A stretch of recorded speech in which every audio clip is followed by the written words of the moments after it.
Hey everyone, Eric Nelson here once again, and thank you for tuning into my YouTube channel. For today, I am back with another book review, which will be on Claudia Burgoa's Where Life Takes You.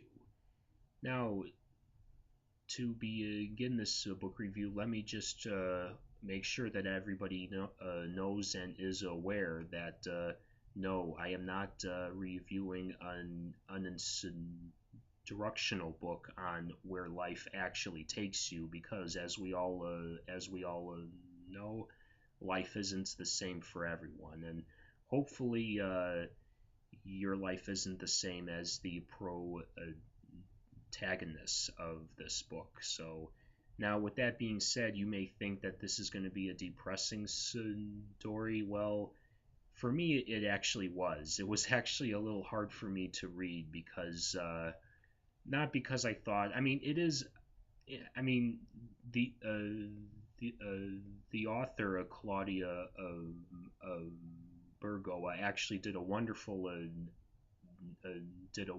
job at creating the atmosphere and creating the all of the main characters, as well as as the supporting characters.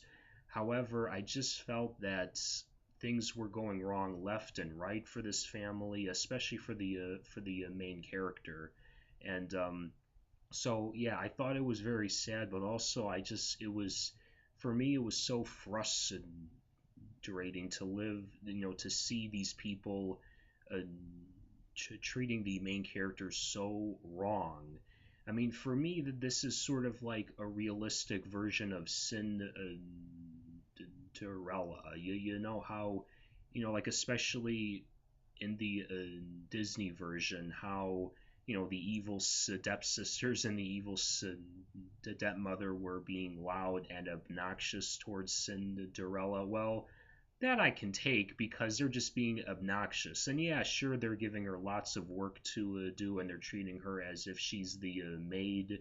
Well, yeah, that's not pleasant. But for me, it wasn't really any physical or emotional abuse, as far as I know. But this is a little. No, I'm sorry. It's not a little. It's very, very cruel.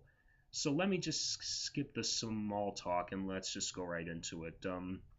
The story actually centers around a woman she begins as a little kid by the name of Rebecca Trent, who lives with her physically and emotionally abusive mother. And one day she brings home a new husband and a new father for her. And she also, and along with that new father comes the quote unquote, well, actually, no, she is cruelly evil, the evil stepsister. And she basically takes Rebecca's place with everything except for the emotional abuse, or as I say, except for the part of the human punching bag. Rebecca is still the human punching bag of that family, but the stepsister takes everything, including her one of her best friends, who she kind of liked as a boyfriend. And then many years later, as she goes through more and more abuse, the stepsister is actually killed off, and she's actually left that family and is now living uh, with her current boyfriend, who is actually much better off. He's wealthy. He's got not the best family in the world, but compared to her own family, they are a huge improvement. And he welcomes her, and even though that her new boyfriend, whose name is Dan, even though that he loves her so much, he still has to put up a lot with her emotional memories from many years ago when she was living in that horrible family lifestyle. So, but he actually puts up with everything. However, her memories keep interfering with her current lifestyle, which is much better. However, when her mother goes into the final stages of cancer, she makes the decision, which I think is not very good, depending on based on the circumstances of how she raised her. She actually takes her in and decides to make her death more comfortable. Yeah, if that were me, I wouldn't let that happen because she was so cruel. I know that's your mother, but still, bitch.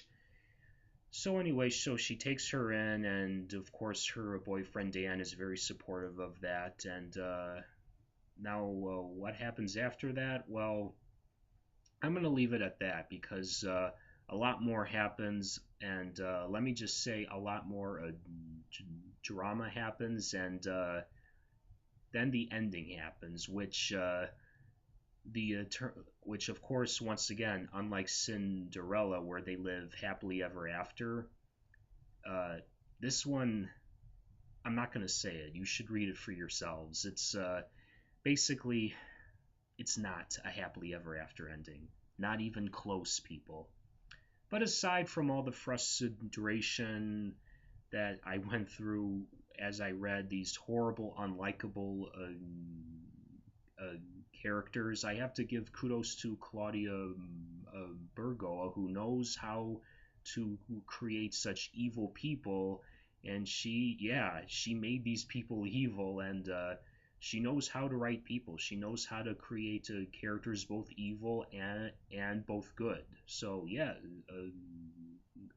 kudos to you. You know how to write great characters. So if anybody's looking for a great book, or a book that will make your blood boil like how it did mine, get Claudia Burgoa's Where Life Takes You.